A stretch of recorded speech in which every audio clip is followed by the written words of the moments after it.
Un jeune garçon nommé Alec était occupé à pêcher au bord du lac lorsqu'un homme étrange s'approcha soudainement de lui et lui demanda s'il aimerait apprendre la magie. L'offre semblait trop belle pour être refusée, alors dès lors, Alec passa toutes ses journées à s'entraîner avec Elda pour devenir mage.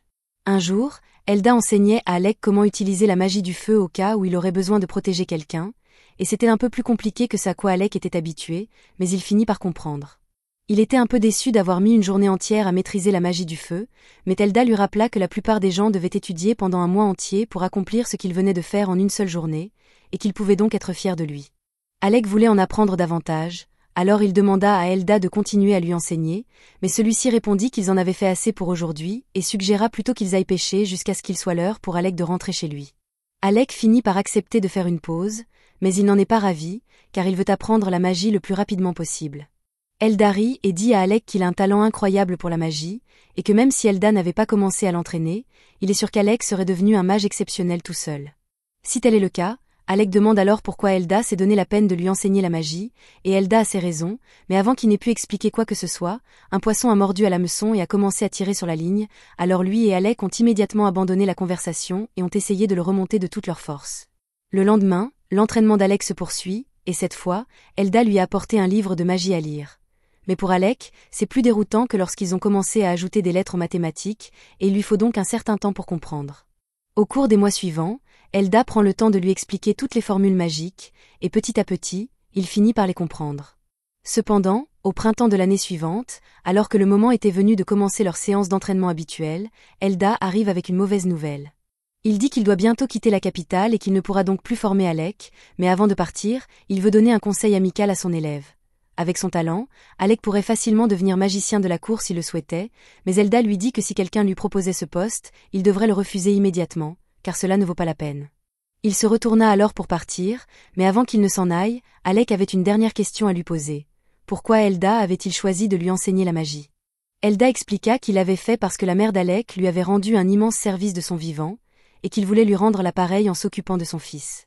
Plusieurs années plus tard, Alec est désormais étudiant à l'Académie royale et vient de trouver un ancien annuaire de l'école. Il le feuillette et tombe sur la section consacrée à Elda. Comme prévu, Elda était le meilleur élève de sa promotion à l'époque et il est devenu magicien de la cour peu après, mais pour une raison quelconque, il a fini par être banni du royaume, ce qui explique probablement pourquoi il a été contraint de quitter Alec à l'époque. À ce moment-là, Alec décide que la meilleure chose à faire est de devenir magicien de la cour afin de changer l'opinion de la cour impériale et de pouvoir ainsi rembourser la gentillesse d'Elda, oubliant complètement que c'est exactement ce qu'Elda lui avait demandé de ne pas faire. Un peu plus tard, nous voyons Alec se faire bannir, tout comme Elda. Alec avait rejoint le groupe des héros, composé du prince héritier, Regulu, d'une magicienne nommée Leni et d'un chevalier nommé X, mais alors qu'ils étaient en pleine mission, Regulu lui annonce qu'il est renvoyé. Alec ne comprend pas pourquoi Regulu veut soudainement se débarrasser de lui, alors il lui explique qu'en tant que prince héritier, son travail consiste à être en première ligne avec son épée.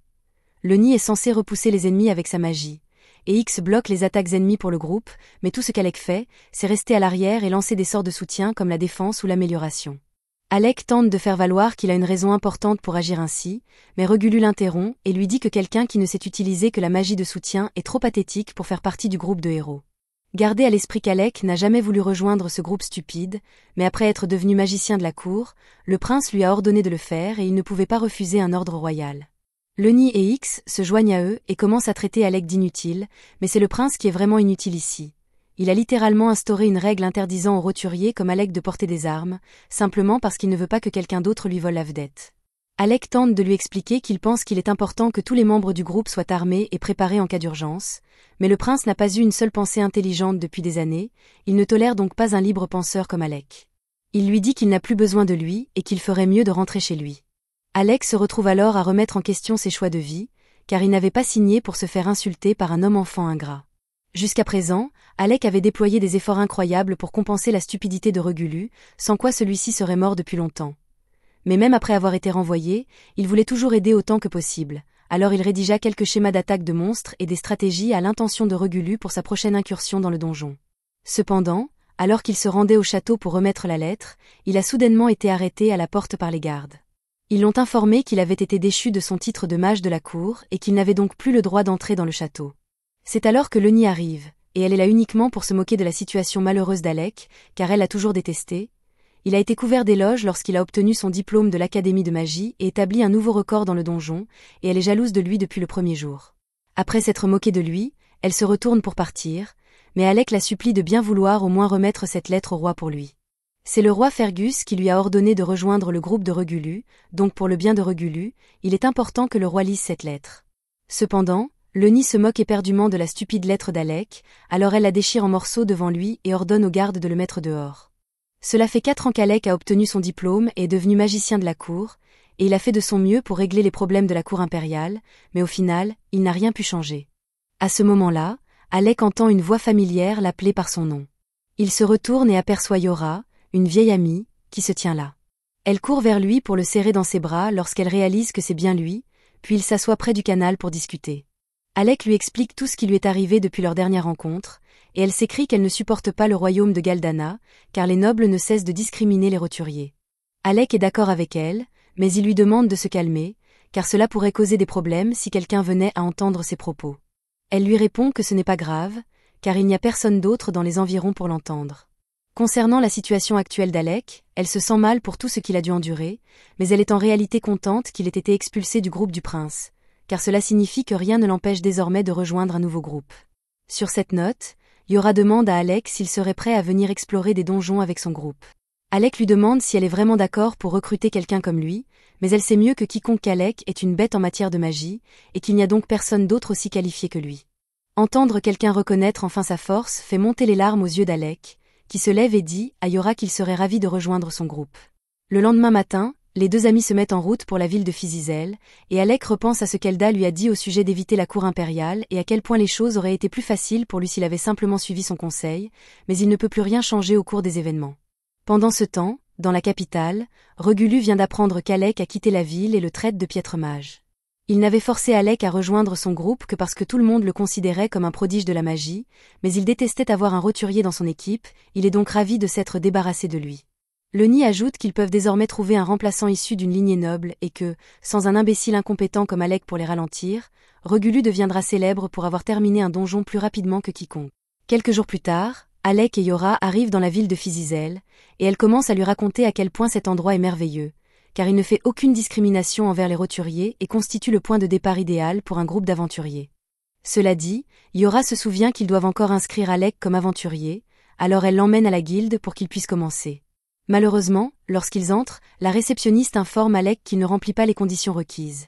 Il faut une licence spéciale pour dépasser le niveau 30 dans un donjon, et il faut être inscrit à la guilde depuis au moins 2 ans pour pouvoir obtenir cette licence.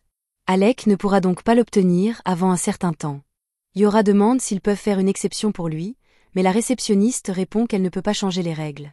Yora n'arrive pas à croire ce qui se passe, même si elle a envoyé son amie Kesha demander une autorisation spéciale avant leur arrivée, mais il s'avère que Kesha a été incroyablement impolie avec la réceptionniste et qu'ils n'obtiendront donc aucune faveur de sa part avant longtemps. Yora est vraiment déçue, car son groupe a déjà atteint le 52e étage du donjon, et ils ne pourront pas progresser davantage avec Alec avant qu'il n'obtienne son permis dans 2 ans. Elle se rend compte qu'il ne sert à rien de se plaindre maintenant, alors elle dit qu'il devrait simplement se concentrer sur les endroits où Alec est autorisé à aller en attendant. Il n'a pas besoin de laisser passer pour accéder aux zones au-dessus du niveau 30, ils ont donc encore beaucoup à explorer en tant que groupe, et elle veut qu'il profite de son séjour ici. Plus tard dans la journée, Alec et Yora se rendent dans l'un des donjons et sont actuellement confrontés à un essaim de frelons rouges. Yora lui lance un sort d'amélioration afin qu'il puisse éliminer quelques frelons, mais cela ne fait qu'une petite brèche dans leur rang. Elle ne comprend pas pourquoi les choses sont devenues si difficiles si rapidement, car le niveau 2 n'avait jamais été aussi difficile à franchir auparavant, mais Alec pense que quelque chose a dû arriver au nid de frelons, ce qui explique pourquoi ils sont tous dans un état de frénésie en ce moment. Yora érige un bouclier défensif et charge les sèmes, mais Alec lui conseille de rester en retrait, car il serait beaucoup plus sûr de maintenir leur position et d'éliminer les frelons un par un. Yora lui crie qu'il doit se souvenir de ce qu'il était avant de devenir magicien de la cour. À l'époque, un essaim de frelons comme celui-ci n'aurait pas fait le poids face à lui. Il réalise maintenant qu'il n'a plus besoin de se retenir pour éviter de blesser l'ego du prince, et qu'il est donc libre d'utiliser autant de magie qu'il le souhaite. Il cesse de se retenir et utilise une magie d'attaque pour brûler quelques frelons. Une fois qu'il a rejoint Yora, il utilise un sort de foudre à large portée pour carboniser les insectes restants. Cependant, alors que la bataille semblait terminée, un ver de terre géant émerge du sol et attrape Yora. Cette créature doit être la raison pour laquelle les frelons se comportaient de manière si étrange auparavant, et elle va certainement dévorer Yora s'il ne fait pas quelque chose rapidement. Il doit donc agir vite. Il a un plan en tête, mais pour s'assurer qu'il fonctionnera, il lui demande si sa magie défensive est toujours aussi puissante qu'à l'époque où ils étaient à l'académie. Elle lui répond en lui demandant si sa magie offensive est toujours aussi puissante que dans ses souvenirs. Ils ont tous deux confiance en leurs capacités respectives, alors Alec commence à lancer son sort de tornade de feu, engloutissant complètement le verre dans un torrent de flammes. Yora est également prise dans les flammes, mais Alec sait que ses boucliers sont plus que suffisants pour la protéger de flammes d'une telle intensité, il n'a donc pas à s'inquiéter. Une fois Yora de retour au sol, elle dit à Alec que sa magie est toujours aussi incroyable qu'avant et qu'elle a hâte de retrouver le reste de l'équipe pour s'amuser comme au bon vieux temps. Avant d'obtenir son diplôme, Alec faisait partie d'une équipe légendaire d'étudiants, composée d'Ornest, le guerrier de génie, de Krasia, l'archer de génie, de Yora, le mage de soutien de génie, et d'Alec, le mage d'attaque de génie. Le jour de la remise des diplômes, ils venaient de battre le record absolu du donjon en terminant le 68e étage, ce qui leur avait valu les meilleures places au classement de l'académie. Mais alors qu'ils rentraient chez eux à pied et discutaient de leurs projets d'avenir, Alex s'est soudainement arrêté et a annoncé à ses amis qu'il avait en fait l'intention de devenir magicien de cour. Ses amis ont été déçus d'apprendre cela, en particulier Ornest, car si Alec les avait rejoints, ils auraient pu former le groupe d'aventuriers le plus puissant qui soit, mais il respecte la décision d'Alec car il sait qu'il doit avoir une bonne raison. Mais avant de se séparer, Yora fit clairement comprendre à Alec qu'elle n'avait pas renoncé à le recruter et qu'elle lui ferait une offre dès qu'il serait disponible. Cela nous ramène au présent, où Yora accueille officiellement Alec dans le groupe et pour fêter cela, lui offre un copieux dîner. Cependant, elle ne supporte pas très bien l'alcool, et après une chope de bière, elle devient agressive et peut à peine rester debout. Il ne faut pas longtemps avant qu'elle s'effondre sur sa chaise et s'endorme. Alec utilise alors sa magie pour la couvrir de sa veste afin qu'elle ne prenne pas froid. À ce moment-là, un homme apparaît soudainement derrière lui et dit qu'Alec est terriblement attentionné pour un aventurier. Alec pense qu'il s'agit simplement d'un ivrogne, il décide donc d'ignorer l'homme et se détourne, mais cela agace l'homme, qui balance sa bouteille sur Alec. Le verre se brise sous l'impact, mais Alec a utilisé un bouclier magique pour se protéger et s'apprête à riposter, quand soudain, l'homme l'appelle par son nom et lui dit qu'il est à la hauteur des rumeurs. Il glisse alors un laissez-passer pour le donjon sur la table d'Alec et lui dit qu'il peut considérer cela comme des excuses pour l'avoir testé de manière aussi grossière. Alec était en colère auparavant, mais maintenant, il est simplement confus car il n'a aucune idée de qui est cet homme. Soudain, Yora se réveille de son ivresse et demande à Alec ce que le maître de guilde fait ici. Alec est choqué d'apprendre que cet homme est vraiment le maître de guilde, et celui-ci dit qu'il aimerait voir ce dont l'ancien magicien de la cour est capable en personne, alors il demande à Alec de l'accompagner au centre d'entraînement. Peu de temps après, ils arrivent tous dans la salle d'évaluation, et le maître de guilde se présente officiellement sous le nom de Leviel Stance. Alec se souvient d'avoir entendu des histoires selon lesquelles Leviel faisait autrefois partie d'un groupe de rang S, il sait donc que le combattre ne sera pas une tâche facile, mais il est tout de même enthousiaste car il pense que c'est l'occasion idéale de perfectionner ses compétences avant de se lancer dans un donjon. Dès le début du combat, Alec lance un éclair sur Leviel, mais celui-ci roule sur le côté et riposte en lançant une vague d'eau sur Alec. Alec se rend compte qu'il ne pourra pas compter sur ses sorts à longue portée ici, il décide donc de se rapprocher et de battre Leviel au corps à corps. Cependant, alors qu'il s'approchait, Leviel avait lancé un sort d'amélioration sur son corps, lui conférant une vitesse et une puissance folles. Il est désormais si rapide qu'Alec peut à peine suivre ses mouvements, et lorsque Leviel décide enfin de frapper, même si Alec parvient à bloquer le coup avec son bouclier, il est tout de même projeté contre l'un des murs. Yora commence à s'inquiéter, mais Alec se relève rapidement et dit qu'il va bien. Il a été pris au dépourvu par la vitesse de l'attaque de Leviel, alors il commence à réfléchir à des moyens de l'esquiver la prochaine fois, mais il se met à rire en réalisant qu'il peut en fait faire bien plus qu'esquiver. Sous les ordres du prince, Alec avait l'interdiction d'être proactif au combat, mais en tant qu'aventurier, il n'est plus limité à l'esquive et à la magie de soutien. Il enduit sa baguette de magie pour créer une épée et charge vers l'avant. Leviel lui lance alors un autre coup d'eau, mais Alec parvient facilement à le trancher tout en avançant. Leviel est impressionné, mais il ne pense pas qu'Alec sera capable de faire de même avec ses coups de poing, alors il se renforce à nouveau et se précipite vers lui. Cependant, Alec avait déjà préparé une contre-mesure pour l'attaque en charge de Leviel, alors dès qu'il est à portée, il est frappé de plein fouet par le sort Thunderbolt d'Alec, le laissant à la merci d'Alec. Leviel est étonné qu'Alec ait réussi à le toucher, et il comprend pourquoi Yora le félicite si souvent, mais ce test est loin d'être terminé. Leviel active son artefact ancien, formant de grands gantelets autour de ses bras, et un seul coup de poing de ses bébés suffit à laisser un énorme cratère dans le sol. Alec se rend compte qu'être touché par l'un d'eux serait dévastateur, il doit donc être très prudent, mais il n'a pas l'intention d'abandonner, alors il essaie de le frapper avec un autre éclair, mais cette fois-ci, cela ne ralentit pratiquement pas Leviel. La capacité spéciale de l'artefact de Leviel lui permet de guérir ses blessures au fil du temps, donc plus ce combat s'éternise, plus les chances de victoire d'Alec diminuent. Il doit empêcher Leviel de guérir, alors il commence à le frapper à plusieurs reprises, mais aucune de ses attaques n'atteint sa cible. Alec se moque de Leviel qui esquive toutes ses attaques et lui demande s'il a peur de l'affronter de front, ce qui agace Leviel. Il lance alors un coup de pied sauvage à Alec, s'exposant ainsi à un coup de sabre à l'estomac, comme Alec l'espérait. Il a enfin infligé davantage de dégâts à Leviel, mais il en faudra beaucoup plus pour le mettre à terre. Leviel charge à nouveau Alec, qui tente de se défendre avec un bouclier, mais celui-ci se brise sous la force du coup. Cependant, cela brise l'élan de Leviel, et Alec en profite pour le frapper à la poitrine. Leviel refuse de se laisser battre par Alec et tente de lui asséner un coup de poing, créant un énorme nuage de poussière. Yora pense que Leviel va un peu trop loin pour ce qui est censé être un test. Un coup comme celui-là aurait dû suffire à mettre Alec KO, mais celui-ci parvient tout de même à se faufiler derrière Leviel et à lui asséner un dernier coup, le dernier qu'il puisse donner, car Alec trébuche et tombe inconscient. Yora se précipite vers Alec pour voir comment il va, et Leviel admet qu'il est peut-être allé un peu trop loin cette fois-ci, déclarant Alec vainqueur du combat. Pendant que Yora s'occupe des blessures d'Alec, Ornest arrive, lassé de l'attendre, et choqué de découvrir qu'Alec s'est battu en duel avec Leviel. Il dit à Leviel qu'il a été assez nul d'utiliser son arme ultime dans un combat amical, mais Leviel répond qu'il s'est juste laissé emporter. Il est désormais certain qu'Alec est qualifié pour entrer dans le donjon, il peut donc avoir le pass pour le donjon et tout ce dont il a besoin, à condition qu'il promette de ne pas intenter de procès pour cela. Même si cela ne s'est pas passé comme prévu, Ornest félicite Alec d'avoir réussi ce test injuste, mais celui-ci est toujours inconscient. Il le ramène donc à l'intérieur et l'installe sur un canapé pour qu'il se repose. À présent, ils ont tous entendu parler de l'injustice qu'Alec a dû endurer en tant que mage de la cour, et il est franchement étonnant qu'il ait réussi à tenir aussi longtemps. Le château est rempli d'idiots élitistes qui ne supportent pas la vue des roturiers, Alec a donc dû travailler incroyablement dur pour conserver sa position. À ce moment-là, la réceptionniste fait irruption à la recherche du maître de guilde et lui annonce qu'elle a de mauvaises nouvelles. Leviel dit alors aux autres qu'il a des affaires à régler et les laisse dans son bureau pour s'occuper d'Alec, mais il leur demande de ne surtout pas toucher à sa collection d'alcool. Dès que Leviel est parti, Ornest se dirige immédiatement vers sa collection d'alcool et prend la bouteille qui semble la plus chère, juste pour énerver Leviel plus tard. Il demande ensuite à Yora de lui raconter en détail le passé d'Alec en tant que mage de la cour, car il n'en a entendu parler que vaguement jusqu'à présent, et il y a beaucoup à dire. Alec était chargé de protéger le prince, mais il lui était également interdit de porter une épée ou d'utiliser une magie qui le ferait paraître plus fort que le prince.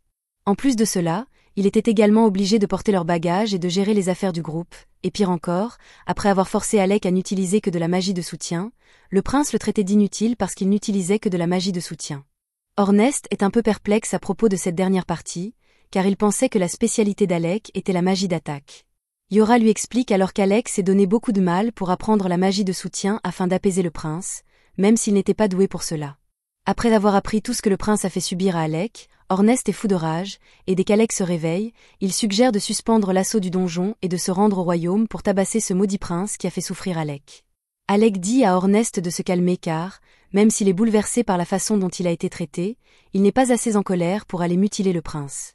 Cependant, Ornest est plus que disposé à le faire à la place d'Alec s'il le souhaite. Alec pose sa main sur l'épaule d'Ornest et lui dit qu'il n'a vraiment pas à s'inquiéter, car tant qu'il peut partir à l'aventure avec ses amis, rien d'autre ne lui importe. De plus, il est sûr que le karma va frapper le prince de plein fouet, maintenant que personne n'est là pour réparer ses erreurs. En entendant cela, Ornest a une excellente idée. Il dit donc à Alec qu'ils doivent simplement devenir les plus grands aventuriers du monde, et qu'une fois que la nouvelle parviendra au château, le prince regrettera certainement d'avoir chassé Alec. Et lorsqu'il commencera à supplier Alec de revenir, celui-ci aura l'occasion de le regarder droit dans les yeux et de le rejeter avec autant d'insultes qu'il le souhaite. Alec admet que cela lui plaît, alors il tape dans la main d'Ornest, promettant qu'ils deviendront ensemble le groupe le plus fort.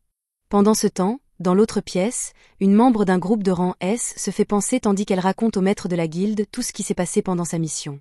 La mission a été un échec total et le reste de ses coéquipiers est toujours coincé dans le donjon. Krista demande donc à Leviel de former une équipe de secours pour les secourir. Leviel convoque une réunion générale, mais compte tenu du peu de temps disponible, les seules personnes présentes sont celles qui se trouvaient déjà à la guilde. Il annonce à tout le monde qu'ils vont former une équipe pour secourir les membres du groupe de Krista, qui sont actuellement coincés au niveau 64 du donjon. Tous les aventuriers échangent des regards inquiets, car ils savent tous à quel point cet étage est dangereux, mais pendant que la réunion se déroule, Alec est toujours assis seul dans le bureau du maître de guilde. Lorsque Krasia arrive, elle trouve Alec tout seul et lui demande comment il va, mais à en juger par toutes les blessures qu'il a actuellement, il ne va manifestement pas très bien. Elle lui demande ce qu'il fait ici alors qu'ils ont une réunion à laquelle assister, mais Alec répond qu'il ne voulait pas s'imposer, car tous les participants à la réunion sont des aventuriers de rang A et qu'il se considère toujours comme un étranger par rapport à eux. Krasia lève la main et utilise la magie de restauration pour soigner Alec, puis elle lui dit qu'il devrait savoir que personne ici ne le considère comme un étranger. Lorsqu'il était magicien à la cour, Alec avait inconsciemment développé le trait de caractère de ne jamais se démarquer ni s'exprimer, car il risquait d'offenser les nobles prétentieux. Même s'il sait que les choses sont différentes ici, il n'est pas facile de changer du jour au lendemain des habitudes acquises depuis 4 ans.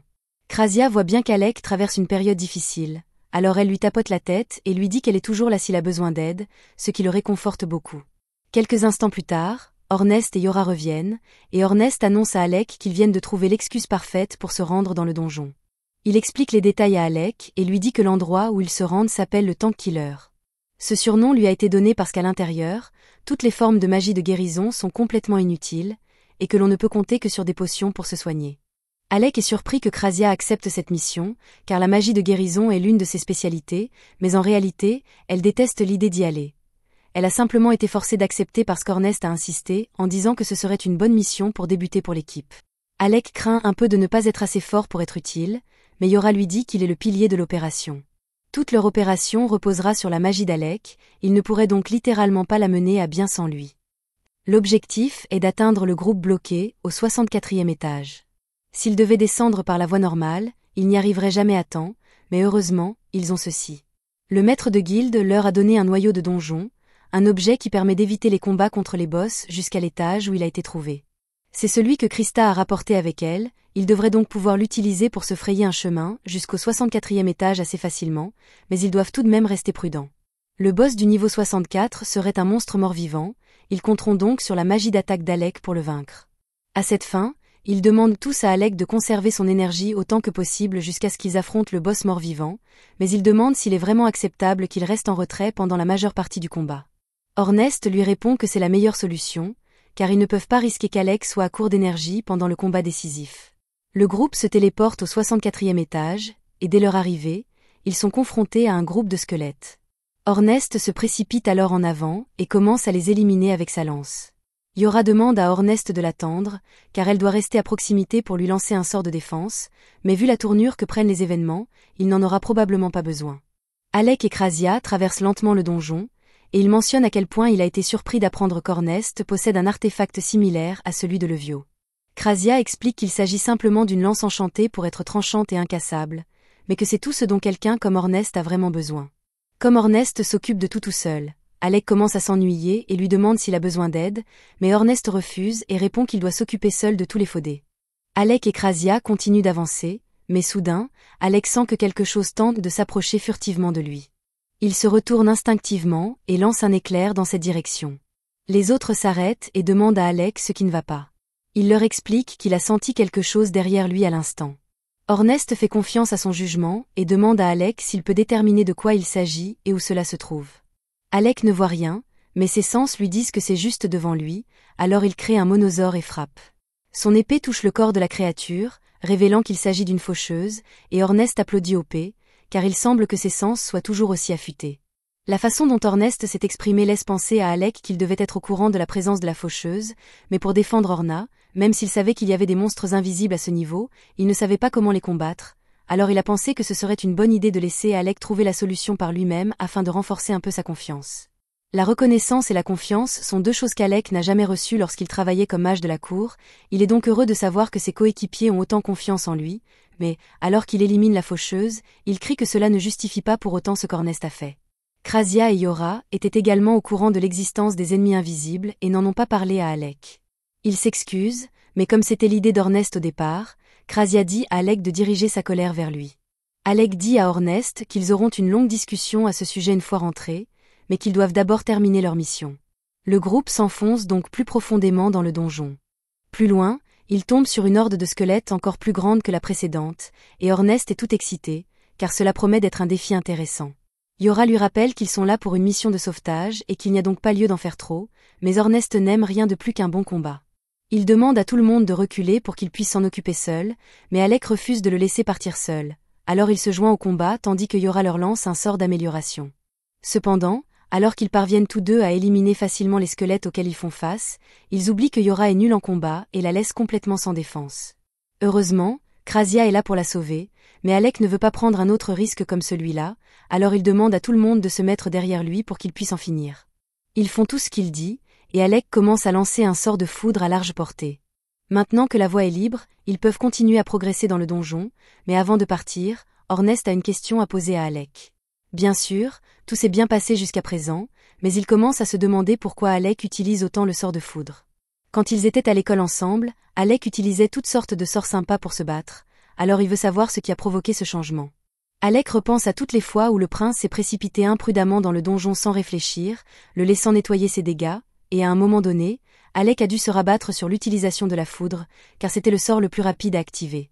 À ce moment-là, ils entendent tous un bruit terrifiant provenant des profondeurs du donjon, et Yora est certaine qu'il s'agit du boss de l'étage. Ils doivent s'y rendre le plus vite possible, alors ils décident tous de laisser Ornest courir devant, car c'est le plus rapide d'entre eux.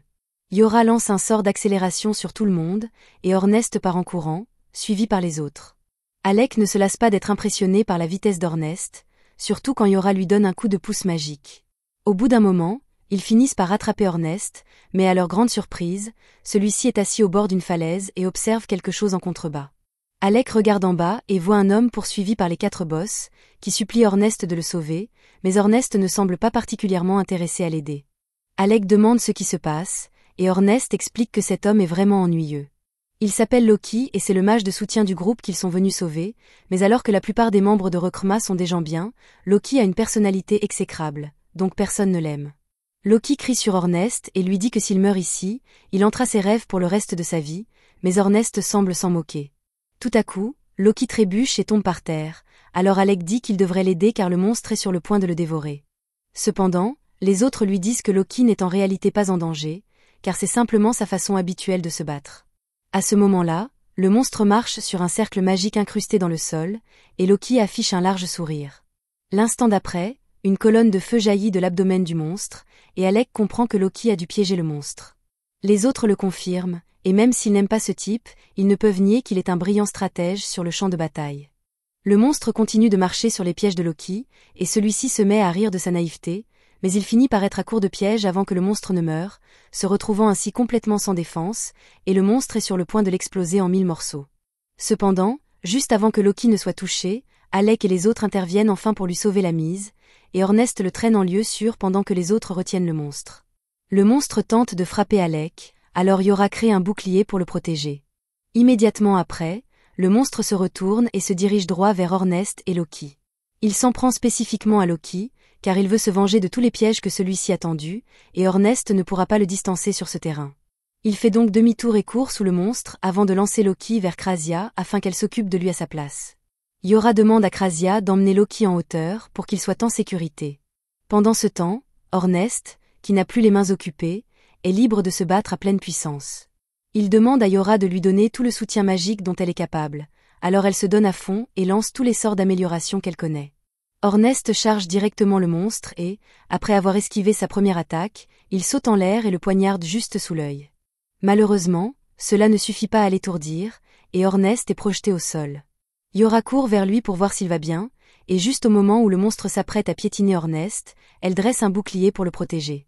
Cependant, son bouclier ne tiendra pas longtemps sous un tel poids, alors elle demande à Alec de se dépêcher de lancer son sort. Du haut de la falaise, Loki observe la bataille. Avant, il était trop effrayé pour remarquer quoi que ce soit, mais maintenant qu'il y prête attention, il est surpris de voir qu'Alec est bel et bien de retour. Loki a entendu beaucoup de rumeurs élogieuses à son sujet, il est donc impatient de voir ce dont ce génie légendaire est capable. Au moment même où il prononce ces mots, Alec commence à former plusieurs cercles magiques simultanément. Loki est stupéfait, car lancer 3 à 5 sorts à la fois relève déjà du génie, mais Alec vient d'en créer 20 sans sourciller. Le monstre se rend compte qu'Alec prépare son coup de grâce, alors il se précipite sur lui pour l'en empêcher, mais Ornest ne le laisse pas faire. Une fois qu'Alec a terminé, il lance une série implacable de sorts de foudre pour affaiblir le monstre avant de l'achever avec une explosion concentrée, mais malheureusement, le monstre a réussi à s'écarter à temps pour éviter le coup final. Alec avertit donc tout le monde de se préparer à sa contre-attaque. Ornest appelle Krasia et lui demande de fournir un tir de couverture. Elle pointe donc son arc vers le monstre et le frappe d'une pluie de flèches pour le ralentir. Cela laisse suffisamment de temps à Yora pour utiliser un sortilège de liaison afin de maintenir le monstre en place, et Ornest profite de l'occasion pour lancer sa lance directement dans sa tête. Le monstre a réussi à survivre et tente une dernière attaque contre Alec, mais c'est une erreur de sa part, car Alec dispose du sort parfait pour une situation comme celle-ci. Son maître lui a enseigné ce sort il y a des années, et depuis, Alec est le seul mage capable de le lancer, la magie de réflexion. Le souffle du monstre est redirigé avec toute sa force, provoquant une explosion massive, et après qu'il ait été réduit en cendres, Ornest intervient pour porter le coup fatal, fendant la tête du monstre en deux. Une fois la bataille terminée, Loki s'approche pour féliciter tout le monde pour leur excellent travail. Il a été particulièrement impressionné par la performance d'Alec et dit avoir beaucoup entendu parler de lui, des exploits impressionnants du mage de la cour, comme lorsqu'il a vaincu une hydre d'un seul sort. Alec est reconnaissant pour ses éloges, mais il informe Loki qu'il n'est en fait plus mage de la cour. Loki est choqué d'apprendre cela, car les responsables de la cour royale devraient être idiots pour licencier quelqu'un d'aussi talentueux qu'Alec. Il est reconnaissant à Alec et aux autres de lui être venus en aide, mais pour l'instant, le reste de son équipe est probablement encore occupé à combattre le boss du niveau, plus coriace. Tout le monde est choqué d'apprendre qu'il y a un deuxième boss de niveau, alors Loki explique qu'il y avait plus d'un boss de niveau lorsque son groupe est arrivé ici. Il ne pouvait pas s'occuper des deux en même temps, alors Loki avait pour mission d'attirer l'attention de celui qui avait le QI le plus bas et de le tenir à distance afin que le reste de son équipe puisse s'occuper de l'autre boss. C'était un chevalier en armure noire, mais comme cet étage est rempli de morts-vivants, il s'agit peut-être simplement d'une armure possédée. Si c'est le cas, les attaques physiques ne lui feront pas beaucoup de dégâts, donc leur meilleure chance de le vaincre sera la magie d'Alec. Loki tend à Alec un artefact en forme de croix, car il a remarqué qu'Alec sait se défendre au corps à corps, puisqu'il se présente souvent comme la plus grande menace et la cible la plus facile à éliminer pour tromper l'ennemi. Alec est surpris que Loki ait pu déterminer tout cela en le regardant se battre pendant quelques minutes, mais en tant que stratège, c'est le travail de Loki d'être perspicace. Il dit à Alec que l'artefact qu'il tient dans sa main s'appelle Choir, et qu'il peut l'avoir gratuitement à une condition. Krasia et Ornest n'aiment pas cette idée, car Loki ne donnerait pas quelque chose d'aussi précieux sans une contrepartie importante. Loki répond que ce n'est rien de grave, il veut juste qu'il n'utilise aucune magie lorsqu'ils affronteront le deuxième boss. Les autres disent à Loki qu'il est fou d'attendre d'un mage qu'il se batte sans magie, mais Loki leur répond qu'il a tout prévu. Il explique que la ruse et la tromperie sont son pain quotidien, et que comme ce chevalier de la mort s'attend probablement à ce qu'ils attaquent avec de la magie, faire le contraire le prendra certainement au dépourvu. Au fait, vous vous souvenez du prince qui a renvoyé Alec ? Le voici maintenant.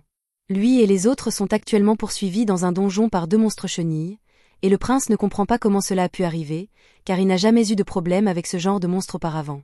Il ordonne à Leni d'utiliser la magie pour les éliminer immédiatement, et elle essaie de le faire, mais pour une raison quelconque, sa magie ne fonctionne pas pour le moment.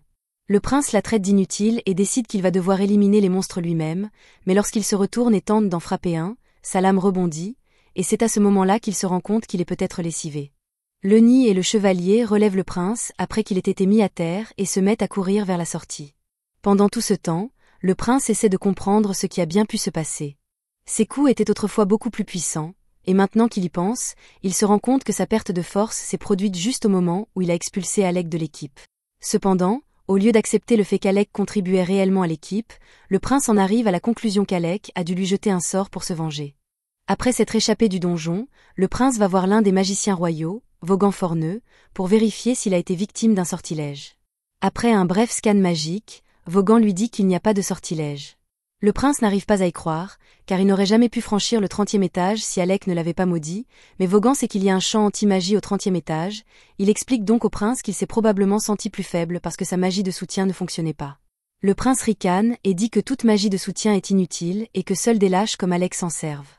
Vaughan fait de son mieux pour rester calme face aux absurdités que débite le prince. Cependant, il trouve étrange qu'Alec n'ait pas prévenu le prince à l'avance de la présence du champ anti-magie, car c'est lui le légendaire élève qui est arrivé jusqu'au 68e étage. Le prince rit et dit à Vaughan qu'il est impossible qu'un idiot comme Alec ait réellement accompli une telle chose, et que ce n'est probablement qu'une rumeur répandue par les roturiers. Vaughan ne prend même pas la peine de corriger le prince, car il n'y a pas de remède à l'arrogance stupide, mais soudain, un garde entre dans la pièce pour informer le prince que le roi souhaite lui parler de la situation avec Alec. Le prince sourit, pensant que son père sera de son côté, mais dès son arrivée, le roi commence à lui raconter une histoire à propos d'Elda. Il explique qu'Elda était un magicien de la cour qu'il avait banni il y a des années, et qu'il était un imbécile incroyable. Elda était un noble qui avait eu l'audace de se présenter devant lui, le roi de Kaldana, et de lui dire que s'il ne changeait pas la façon dont les roturiers et les magiciens de la cour étaient traités, une grande tragédie s'abattrait sur la nation dans un avenir proche. Le prince prend la parole et dit que les anciens méritent d'être bannis, car un noble ne devrait pas s'adresser au roi de cette manière, mais ce n'est pas pour cela que le roi l'a traité d'imbécile. Après avoir été banni, Elda fut dépouillé de son titre de noblesse et décida de fréquenter l'académie de magie, où il fit taire ses détracteurs grâce à ses talents exceptionnels et obtint son diplôme avec les honneurs. Cependant, alors qu'il aurait pu choisir de faire n'importe quoi avec sa renommée et son pouvoir, il choisit bêtement de retourner au château et de travailler comme magicien de la cour. Pendant son mandat de magicien de la cour, il continua à dire au roi que les roturiers n'étaient pas sans valeur et qu'il devait changer la façon dont il les traitait, jusqu'à ce qu'ils finissent par disparaître un an plus tard. Le roi n'avait pas accordé beaucoup d'importance aux paroles d'Elda à l'époque, mais récemment, il avait commencé à se demander si les anciens n'avaient pas raison, c'est pourquoi il avait ordonné au prince d'explorer le donjon. Il voulait voir si les nobles étaient vraiment intrinsèquement meilleurs que les roturiers, mais compte tenu de l'état du prince, il semble qu'il se soit trompé. Il dit qu'il est peut-être temps de changer leur politique de discrimination à l'égard des roturiers, et qu'à partir de maintenant, il prévoit d'embaucher ceux qui ont du talent, quelle que soit leur origine. Le prince est stupéfait et dit à son père que ce serait une honte pour leur nom de famille s'ils acceptaient les roturiers comme leurs égaux, et le roi reconnaît que c'est lui qui a élevé le prince dans cette croyance, mais que les choses doivent changer. Le prince tente de faire valoir que fréquenter des roturiers comme Alec ne peut mener qu'au malheur, et il utilise sa situation actuelle comme preuve, mais soudain, un garde s'approche et présente à Regulu ce qui reste du livre écrit par Alec. Le roi explique qu'avant de partir, Alec avait rédigé un guide complet sur la façon de terminer le 30e étage du donjon pour Regulu, mais que le nid l'avait déchiré avant qu'il n'ait pu le voir. Le prince n'en croit pas ses oreilles, alors il dit à son père qu'il ne se sent pas bien et s'excuse. Alors que Regulu s'en va, le roi s'adresse à Vaughan et lui dit que même si cela peut être difficile, il lui serait reconnaissant d'aider Regulu autant que possible, et Vaughan promet de faire de son mieux. Pendant ce temps, Regulu est en pleine crise mentale, car si Alec était vraiment aussi compétent et talentueux que cela signifie qu'il était le problème depuis le début, et il ne peut pas l'accepter. De son côté, Alec demande à Loki de lui expliquer pourquoi il ne veut pas qu'il utilise la magie contre le boss. Il comprend que les artefacts sont puissants. Le boss est censé être immunisé contre les attaques physiques, il ne pense donc pas pouvoir le vaincre avec seulement l'épée. Cependant, Loki dit qu'il ne s'attendait pas à ce qu'Alec le batte avec l'épée. Il veut juste qu'il fasse semblant d'être un combattant au corps à corps, afin que le boss ne s'attende pas à ce qu'il utilise la magie. Les autres comprennent le plan, mais Krasia ne comprend pas pourquoi ils doivent se donner tant de mal pour tromper le monstre, alors Loki lui explique que ce boss est tout aussi intelligent qu'eux.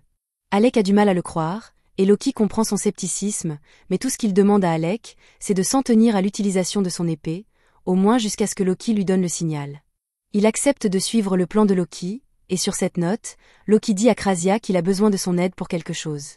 Il faudrait trop de temps pour rejoindre ses amis à pied, il veut donc utiliser la magie de téléportation, mais il n'a pas assez de mana pour la lancer tout seul pour le moment, il a donc besoin de l'aide de Krasia. Les autres paniquent à l'évocation de la magie de téléportation, car il s'agit d'un secret national bien gardé, et le simple fait d'en avoir connaissance pourrait leur causer des ennuis, mais ils n'ont pas d'autre choix. Alors ils décident de rejeter toute la responsabilité sur Loki si quelque chose tourne mal. Pendant que Loki dessine le cercle et montre à Krasia comment fonctionne la téléportation, Alec parle à Yora et lui demande si Loki est quelqu'un en qui il peut avoir confiance. Yora lui répond que personnellement, elle n'aime pas la personnalité de Loki, mais que dans une situation grave, on peut absolument compter sur lui pour faire le travail. Elle informe Alec que, par exemple, il y a 2 ans, Loki a coordonné un raid à grande échelle dans un donjon très difficile, et que grâce à sa planification, la mission a été un succès sans aucune perte. Alec décide donc de faire entièrement confiance au plan de Loki, et une fois le cercle de téléportation prêt, ils y entrent tous. Yora est émerveillée, car c'est la première fois qu'elle voit de la vraie magie de téléportation en action, mais il lui explique qu'il s'agit simplement d'une version simplifiée qui les enverra à l'endroit de son choix. Il prévient tout le monde qu'il va les téléporter juste devant le boss, et qu'ils doivent donc être prêts à se battre dès leur arrivée. Loki active alors le cercle de téléportation et en un instant, ils disparaissent tous de l'endroit où ils se trouvent et atterrissent juste devant les autres membres du groupe de Loki qui combattent le Chevalier Noir. Les deux ont fait de leur mieux pour le repousser jusqu'à présent, mais ils n'ont pas réussi à lui infliger beaucoup de dégâts et ils sont à bout de force. Heureusement, Ornest intervient pour leur donner une chance de battre en retraite. Il affronte le chevalier, et pendant que celui-ci se concentre sur Ornest, Alec tente de s'approcher discrètement par derrière pour l'attaquer par surprise, mais le chevalier réagit instantanément et saute en l'air pour éviter le coup.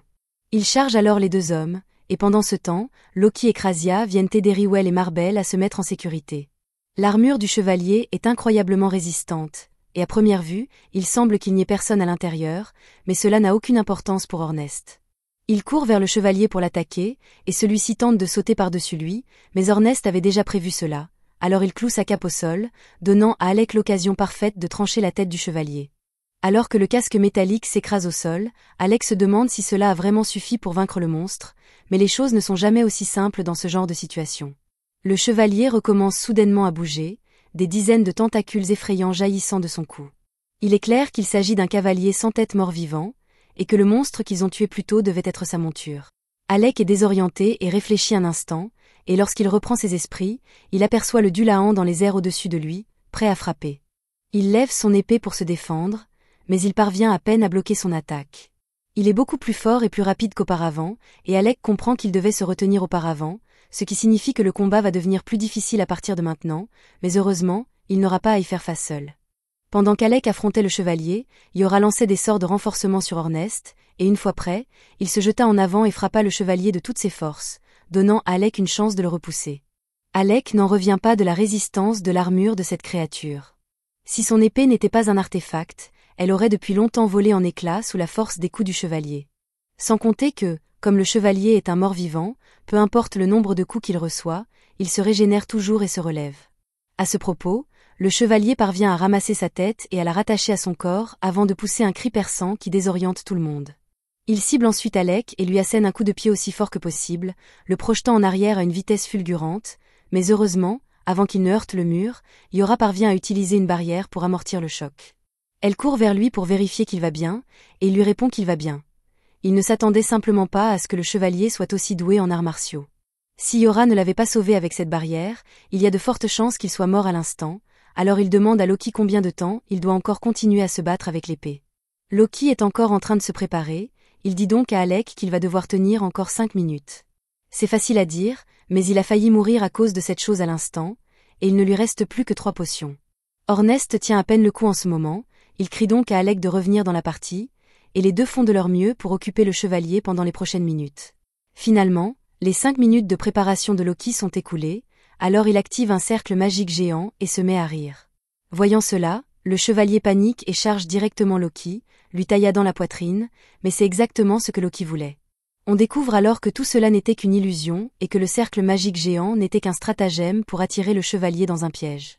À ce moment-là, de la glace commence à se former sous les pieds du chevalier, tandis que le vrai Loki observe depuis le sommet de la tour. Orneste marche alors sur un piège de téléportation mis en place par Loki et Krasia, et il est envoyé juste derrière le chevalier, ce qui lui permet de le pousser en avant juste avant que Marbel ne saute de l'arche avec un coup au-dessus de la tête. Le chevalier parvient à esquiver, mais cela faisait également partie du plan, car Loki avait installé un autre piège de glace pour réduire sa vitesse. Le chevalier se rend compte que Loki est à l'origine de tous ces pièges, alors il grimpe sur la tour pour l'éliminer. Loki sort une lame magique pour le repousser, mais Riwell s'inquiète car Loki n'est pas assez fort pour affronter le chevalier seul. Il s'est préparé en demandant à Yora de lui conférer une force cette fois supérieure, mais son corps n'est pas habitué à ce genre d'effort, et il parvient à peine à tenir le coup. Pendant que Loki occupe le chevalier, Yora jette un sort de contrainte pour l'immobiliser, mais le chevalier parvient tout de même à frapper Loki, le faisant tomber de l'arche et s'écraser au sol. Cependant, Loki ne montre aucune inquiétude, car tout s'est déroulé exactement comme il avait prévu.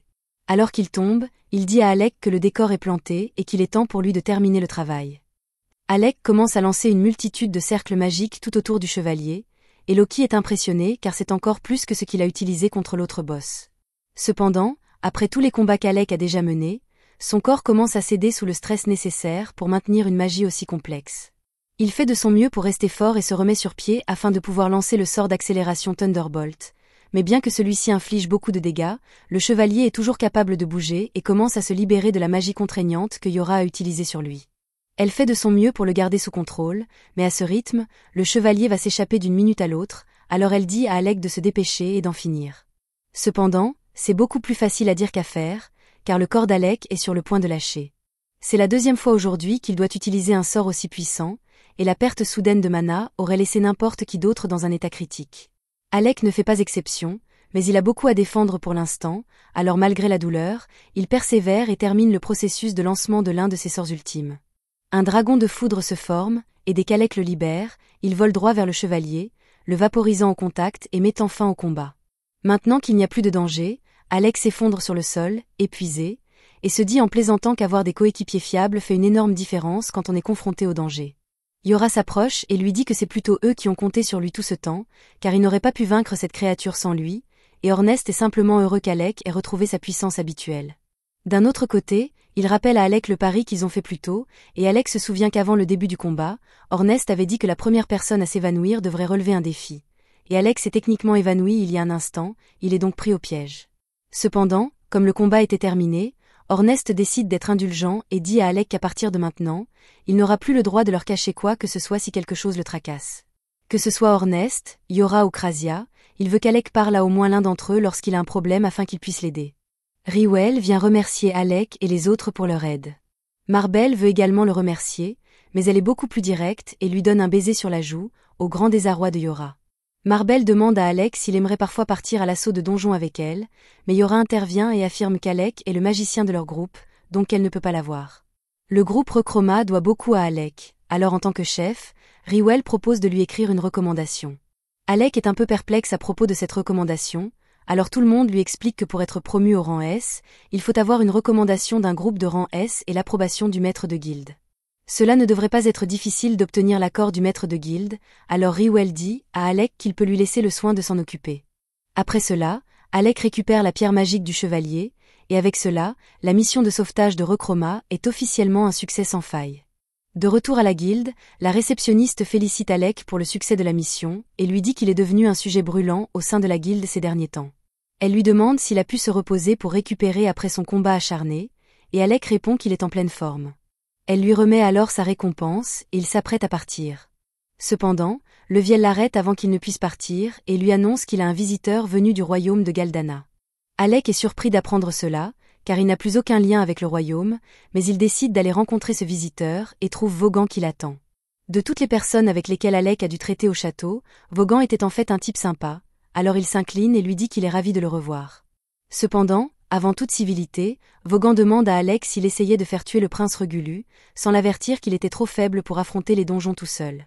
Alec répond calmement en demandant à Vaughan s'il pense que Regulu aurait écouté un seul mot de ce qu'il aurait pu dire, même s'il l'avait averti, et Vaughan se rend compte qu'Alec a raison.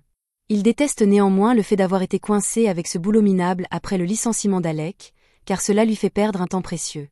Alec demande si cela signifie que Vaughan a été désigné comme magicien remplaçant pour le groupe de Regulu, mais Vaughan répond qu'il ne peut plus vraiment se considérer comme un magicien, car il est plutôt une sorte de baby-sitter glorifié. Après le départ d'Alec, Regulu a tenté de s'attaquer seul au 30e étage du donjon, mais il a été gravement blessé. Vaughan espérait faire la leçon à Regulu et l'aider à tirer les leçons de son échec, mais au lieu de cela, Regulu a refusé d'accepter sa responsabilité et a exigé que Vaughan l'escorte jusqu'ici afin qu'il puisse affronter Alec. Alec demande si cela signifie que Regulu se trouve actuellement dans la ville, et Vaughan le confirme, précisant qu'il se trouve dans l'arène d'entraînement souterraine au moment où il parle. Alec ne s'attendait pas à devoir à nouveau faire face à Regulu, mais il pense que c'est une bonne occasion de régler définitivement leur compte. Même s'il serait en droit d'ignorer complètement l'existence de Regulu, il décide de descendre et de l'affronter en personne. Alors qu'ils descendent les escaliers, Vaughan lui dit que la seule chose qui motive le prince, c'est son refus de compromettre sa fierté, mais que personnellement, il ne comprend pas pourquoi les nobles tiennent tant à s'ériger en supérieur des roturiers, car cela lui semble être une énorme perte de temps. Alec rappelle à Vaughan qu'il est lui aussi noble, mais qu'il ne s'est jamais vraiment soucié des titres, car tout ce qu'il veut, c'est vivre sa vie comme il l'entend. Une fois arrivé dans l'arène, il trouve Regulu debout au milieu, et à la surprise d'Alec, la première chose qu'il dit est que le roi prévoit de changer la façon dont les choses sont gérées dans le royaume, et que même s'il n'est personnellement pas d'accord, par respect pour son père, il fera des concessions sur ce point. Cela donne à Alec l'espoir que Regulu ait peut-être repris ses esprits après tout, mais celui-ci poursuit en déclarant qu'il ne supporte toujours pas l'idée d'avoir à écouter les absurdités de roturiers comme Alec. Alec dit à Regulu que s'il avait écouté ses conseils, il serait dans une bien meilleure situation qu'aujourd'hui, mais Regulu a refusé de l'entendre, et Alec comprend qu'il ne parvient pas à le convaincre, alors il décide d'arrêter de perdre son temps. Regulu a passé les 15 années de sa vie à se faire dire qu'il était supérieur au roturier à tous les égards, il ne peut donc pas comprendre qu'il pourrait être le problème ici. Dans une tentative désespérée de prouver que tout ce qu'on lui a dit n'est pas un mensonge, il sort ses armes et défie Alec en duel, demandant à Vaughan d'être le témoin du combat. Regulu charge Alec, le forçant à se défendre avec sa baguette, mais il est pris au dépourvu par le fait que Regulu utilise des dagues au lieu de son épée longue habituelle. Il y a quelques années, lorsque Regulu avait choisi son arme pour la première fois, Alec lui avait conseillé d'opter pour des dagues plutôt qu'une épée longue, car son corps était encore trop petit pour en supporter efficacement le poids, mais Regulu avait immédiatement rejeté ses préoccupations sans y réfléchir à deux fois. Cependant, il suit désormais ce conseil. Cependant, le simple fait de changer d'arme ne l'a pas rendu meilleur combattant comme par magie, et Alec a esquivé l'une de ses attaques, laissant Regulu s'écraser face contre terre. Il comprend que Vaughan a quelque chose à voir avec tout cela, et il demande ce qu'il a dit au prince, mais tout ce que Vaughan a dit à Regulu, c'est que s'il voulait réfuter la force d'Alec, il devait prouver ses dires en le battant au combat. En fin de compte, c'était le choix de Regulu de venir ici et de défier Alec, et Regulu mérite un peu de crédit ici, car il n'a même pas envisagé de recourir à des coups bas, il est simplement venu ici pour un combat loyal en tête-à-tête. Ces dagues sont des artefacts, elles ont donc une puissance de frappe respectable, et lorsque Regulu affronte Alec de front, il parvient à briser son bouclier, mais c'est tout ce qu'il peut faire. Regulu s'est beaucoup entraîné avec ses dagues en vue de ce combat, et elles lui ont fait comprendre que la magie de soutien d'Alec était la seule raison pour laquelle il était arrivé aussi loin dans le donjon. Après le renvoi d'Alec, il a continué à essayer de franchir le 30e étage du donjon à plusieurs reprises, mais il finissait toujours par être gravement blessé, et il ne comprenait pas pourquoi. Cependant, il finit par décider de lire les pages récupérées du rapport rédigé par Alec, et il fut furieux de constater que tout ce qu'Alec avait écrit s'était avéré vrai. S'il l'avait utilisé dès le début, il n'aurait pas échoué autant de fois. Rien qu'en le lisant, il comprit à quel point Alec était talentueux, et cela rendit encore plus difficile d'accepter la façon dont il l'avait traité. Regulu dit donc à Alec d'activer son artefact et de l'affronter. Alec demande à Regulu s'il est sûr de vouloir continuer à se battre malgré la différence de puissance entre eux, et Regulu refuse de reculer, mais avant qu'ils ne s'affrontent, Alec a une question à lui poser. Il veut savoir s'il est vrai que le roi souhaite réellement changer le fonctionnement de la cour royale, et Regulu le confirme, ajoutant que son père testait apparemment la force des paysans, raison pour laquelle il a envoyé Regulu et Alec dans le donjon. Si tout cela n'était qu'un test, cela explique pourquoi le roi l'a toujours traité avec tant de gentillesse, et cette nouvelle est la meilleure qu'Alec ait entendue de toute la journée, car cela signifie que les 4 années qu'il a passées comme magicien de la cour n'ont finalement pas été vaines. Quant à Regulu, il lui dit de se préparer, car il ne se retiendra pas. Il sort son artefact et se jette sur lui. Regulu tremble comme une feuille, car il sait qu'il va se faire tabasser, mais il reste prêt et attend l'arrivée d'Alec. Cependant, au moment de l'impact, Alec change de trajectoire et frappe le sol à la place de Regulu. Regulu exige de savoir pourquoi Alec a choisi de l'épargner, et il lui rappelle toutes les fois où il l'a insulté, ignoré et ridiculisé sans raison. Il a construit toute son identité autour de l'idée qu'il était supérieur simplement parce qu'il est noble, mais si ce n'est pas vrai, que doit-il faire maintenant ? Il est venu ici en pensant que mourir des mains d'Alec serait un bon moyen de préserver au moins son honneur, mais même Alec le regarde avec pitié, et il ne sait pas quoi faire maintenant. Alec n'aime généralement pas rire du malheur des autres, mais il trouve amusant la tournure que les choses ont prise. Il est venu ici prêt à se battre contre Regulu, et il était sûr que Regulu lui crierait des insultes, mais il a fini par lui demander des conseils sur la vie. Et l'absurdité de la situation a fait réaliser à Alec à quel point tout cela est ridicule, alors il n'est plus en colère. Après avoir réalisé qu'Alec n'était pas en colère contre lui, Regulu s'excuse et dit qu'il est désolé pour la façon dont il a traité auparavant. Alec est sincèrement surpris, car il ne pensait pas que Regulu était capable d'assumer ses responsabilités et d'accepter son erreur. Il comprend que Regulu n'a agi ainsi que parce que c'est ainsi qu'il a été élevé, et même si cela ne rend pas son comportement acceptable, comme il est prêt à changer, Alec décide de passer outre et tend la main à Regulu. Regulu tend la main pour saisir celle d'Alec, mais il se retire au dernier moment, car il est encore un peu gêné par toute cette histoire et veut conserver une partie de sa fierté. Il sort ensuite la cape de magicien de la cour qui appartenait à Alec et s'excuse de la lui avoir prise ce jour-là. Il dit à Alec qu'il peut la récupérer s'il le souhaite, et lui remet également une lettre du roi indiquant qu'une place l'attend à la cour royale s'il décide un jour d'y retourner.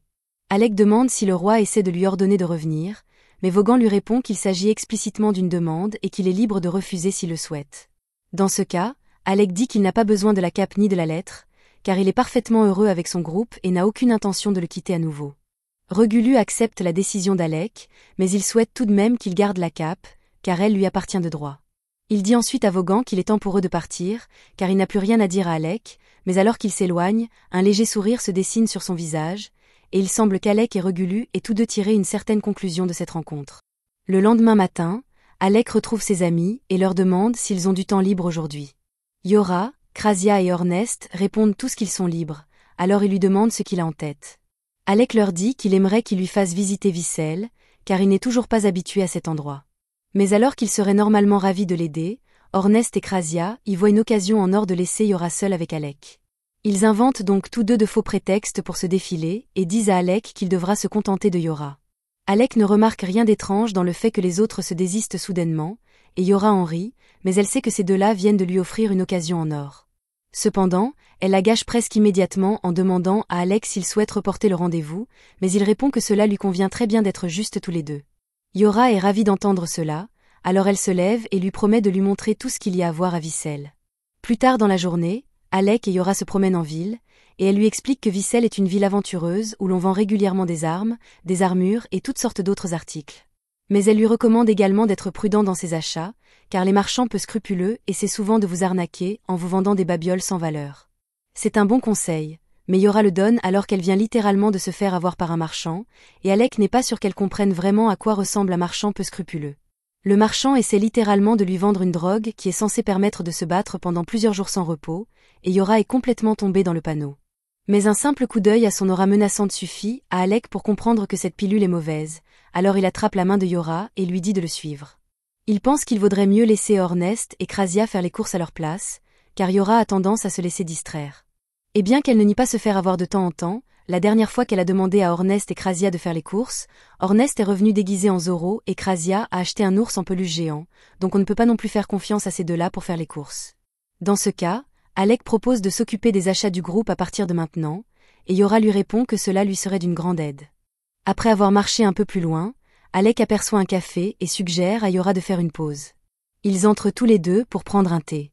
Alors qu'ils sont assis, Alec se souvient à quel point Ornest et Krasia semblaient détester Loki, et il demande à Yora ce qu'il en est.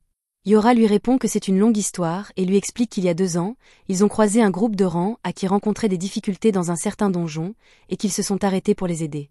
Peu après, Loki et Riwell sont également arrivés pour aider, et ils ont tous fini par travailler ensemble pour vaincre le boss de l'étage. Cependant, pendant le combat, Ornest a été blessé en protégeant l'un des aventuriers de rang A, recevant un jet d'acide dans le dos. Une fois le combat terminé, Ornest a essayé de faire semblant que tout allait bien, mais ses jambes ont lâché sur le chemin du retour, et Loki et Riwell l'ont donc porté jusqu'à la maison. Jusqu'à présent, Loki avait plutôt bien traité Ornest, mais pendant qu'Ornest était inconscient, sa lance n'arrêtait pas de frapper Loki à la tête, alors Loki a fini par craquer et l'a jeté dans la forêt, où elle a disparu à jamais. Yora ne pense pas que Loki l'ait fait par méchanceté ou quoi que ce soit d'autre. En fait, il ne pensait probablement pas que ce serait grave, car la lance était déjà en très mauvais état. Mais Ornest aimait vraiment cette lance, alors quand il s'est réveillé et a découvert que Loki l'avait jetée, il était vraiment furieux. Même dans ce cas, Ornest aurait probablement pardonné à Loki s'il s'était simplement excusé, car c'était une erreur honnête, mais Loki ne comprenait vraiment pas pourquoi Ornest accordait autant d'importance à une lance cassée. Depuis lors, Ornest et Loki sont en désaccord, et Yora trouve franchement ridicule que leur querelle ait commencé à cause d'une simple lance. Alec est d'accord avec elle, mais cela n'explique toujours pas pourquoi Krasia n'aime pas Loki. Yora explique alors que Krasia n'a en réalité aucune raison de détester Loki, elle n'aime simplement pas son attitude. Peu après, Alec et Yora se remettent à marcher dans la ville, et Yora rappelle à Alec tout le temps qu'ils passaient à faire du shopping ensemble à Galdana. Ils mettaient leur argent en commun pour acheter des potions, et à un moment donné, Krasia a essayé d'en fabriquer elle-même, mais ses expériences se soldaient toujours par un échec. Alors qu'ils continuent à marcher, Yora aperçoit soudain un ruban elfique exposé dans l'une des échoppes, et elle n'en croit pas ses yeux. Ce sont des objets incroyablement rares qui augmentent le pouvoir magique de leur utilisateur, et elle en cherche un depuis des lustres, mais il coûte 50 000 gilles, et elle n'a pas cette somme pour le moment. Elle est vraiment déçue, car si elle ne l'achète pas maintenant, quelqu'un d'autre le fera probablement avant la fin de la journée. Mais comme cela semble vraiment important pour elle, Alec décide de l'acheter. Yora lui demande s'il est sûr de vouloir dépenser autant d'argent pour elle, mais Alec répond que c'est pour le bien du groupe, car la magie de Yora est un élément essentiel de leur coordination. De plus, il est riche grâce à tout l'argent qu'il a économisé en travaillant comme magicien à la cour, et il voulait lui offrir quelque chose de beau. Yora sourit et dit à Alec qu'elle chérira son cadeau de tout son cœur, ce qui réjouit Alec. Les deux passent ensuite le reste de la journée à s'amuser ensemble dans toute la ville, et ils terminent en regardant le coucher de soleil depuis la tour de l'horloge. Yora demande à Alec ce qu'il pense de Vissel, et il répond qu'il aime la liberté et la vitalité de tout le monde ici, car cela lui donne l'impression d'être un véritable aventurier. Après avoir entendu cela, Yora demande à Alec s'il souhaite vraiment faire partie de son groupe. Elle l'a invité à la rejoindre juste après qu'il ait été banni de la capitale royale, et elle a donc l'impression d'avoir profité du fait qu'Alec n'avait nulle part où aller pour le convaincre de la rejoindre. Elle dit à Alec que s'il veut partir, elle ne l'en empêchera pas. Mais il l'interrompt et lui dit qu'il avait effectivement quelque chose à faire à Galdana avant de partir, mais que cela n'a plus d'importance pour lui. À présent, son objectif est de devenir le groupe le plus puissant au monde, comme l'a suggéré Ornest, et il ne pourrait pas y parvenir sans Yora et les autres à ses côtés. Il n'a donc aucune intention de quitter le groupe. Yora est heureuse de l'entendre dire cela, et c'est un changement agréable par rapport à son comportement habituel, car Alec est généralement du genre à garder les choses pour lui. Alec dit qu'il voulait juste lui faire part de ses véritables sentiments, et qu'il a en fait une autre chose à lui dire. Yora rougit, pensant qu'Alec va lui avouer ses sentiments, mais alors qu'elle se penche vers lui, s'attendant à un baiser, il rit et lui explique qu'il est si ouvert à propos de ce qu'il pense parce qu'il a perdu un pari avec Ornest, et qu'il n'a donc plus le droit d'avoir de secrets. Yora se rend compte qu'Alec ignore toujours complètement qu'elle l'aime bien, ce qui la met mal à l'aise car elle espérait vraiment qu'il ferait le premier pas frustré, elle se détourne, et Alec ne comprend pas ce qui la dérange tant. Le lendemain matin, Ornest va réveiller Alec et le trouve évanoui dans son lit, entouré d'une pile de livres. Il essaie de le réveiller normalement en l'appelant par son nom, mais comme cela ne fonctionne pas, il retire simplement les draps et lui crie de se réveiller. Il dit à Alec qu'un aventurier se lève toujours à l'aube pour être prêt pour la journée, et Alec comprend cela, mais il ne comprend pas comment Ornest peut avoir autant d'énergie si tôt le matin. Une fois qu'Alec est habillé, lui et Ornest se rendent dans le jardin pour commencer leur entraînement, et ils s'y mettent avec beaucoup d'ardeur, alors Yora leur dit de se calmer un peu avant que l'un d'eux ne se blesse. Cependant, Alec et Ornest l'ignorent complètement et se battent encore plus fort, tous deux désireux de surpasser l'autre. Le combat se termine finalement par la destruction de l'épée d'Alec contre Ornest, mais même si Ornest a gagné, il traite Alec de monstre pour avoir réussi à le suivre malgré son statut de mage. Quoi qu'il en soit, il pense qu'il est temps de passer à la vitesse supérieure, alors il dit à Alec de sortir son artefact afin qu'il puisse continuer à se battre, mais Yora s'interpose et leur dit d'arrêter, car s'il continue, quelqu'un va vraiment se blesser. À ce moment-là, Loki arrive par hasard, et comme tout le monde s'entraîne pour devenir des aventuriers de rang S, il leur propose avec suffisance de leur donner quelques conseils. Cependant, le groupe n'est pas du tout intéressé, alors ils s'éloignent tous pour vaquer à leurs occupations. Mais Loki sort alors une carte d'identité de rang S et leur demande s'ils veulent vraiment le traiter ainsi alors qu'il a recommandé leur groupe pour une promotion au rang S. Dès qu'il dit cela, Yora se retourne et commence à le taquiner pour voir la carte, car elle est très enthousiaste à l'idée de la promotion, mais Loki répond qu'il ne la lui donnera pas tant qu'Ornest ne s'excusera pas pour toutes les fois où il a traité comme un idiot. Ornest refuse de le faire, mais tout à coup, Krista et Riwell apparaissent et demandent à Loki d'arrêter de causer des problèmes au groupe de Yora.